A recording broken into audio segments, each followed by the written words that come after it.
infamous. Welcome to Podcast and Kill, a channel dedicated to everything horror.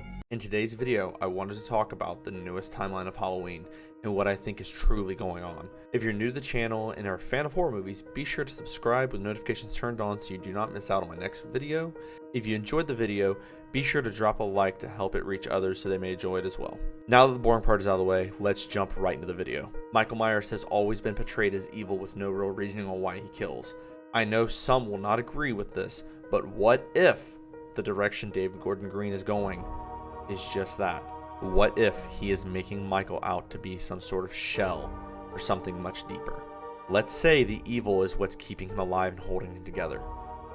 Let's be honest, after the damage he has taken, no mortal man would survive this, as Laurie has said. In 1978, he was stabbed in the neck and the eye, followed by being shot by Loomis. I shot him 6 times. Yes, Loomis, we know, 6 times. Then 40 years later, in 2018, Aaron got a couple hits on him with a crowbar. Michael was also ran down by Officer Hawkins. He was stabbed several times as well as shot in the shoulder, lost his fingers as well as he was shot in the cheek. They did try to burn him. He clearly outplayed them by hiding in the weapons locker. Now on to Halloween Kills, the same night. Michael gets hit with a sack of bricks from Lindsay. He is stabbed in the gut 3 times by Allison.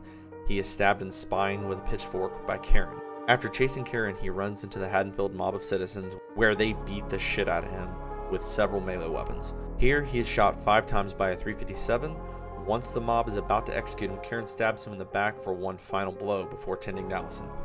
After all of this, Michael still gets back up and proceeds to slaughter everyone in sight. Now, a lot of theories are circulating about Michael and Laurie fighting in the opening scene, but what does that mean for the rest of Halloween Ends?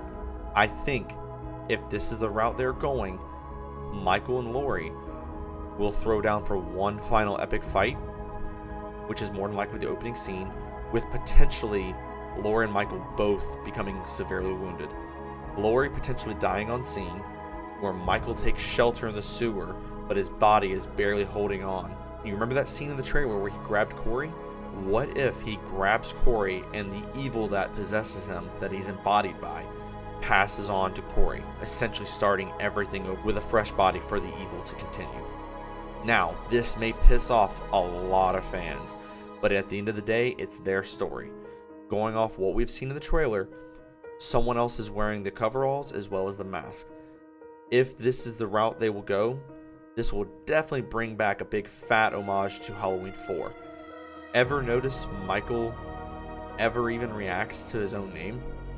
They've called his name out dozens of times and he doesn't budge.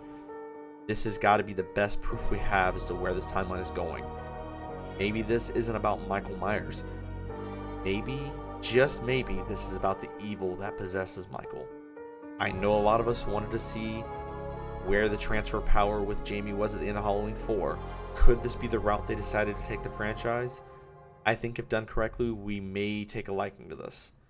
This decision may not sit well with many fans, but I'm curious to see what happens. What are your thoughts on this? Were you a fan of the attempted route at the end of Halloween 4?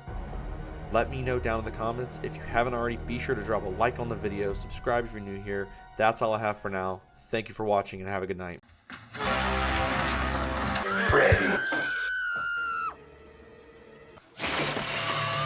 I'm fucking infamous.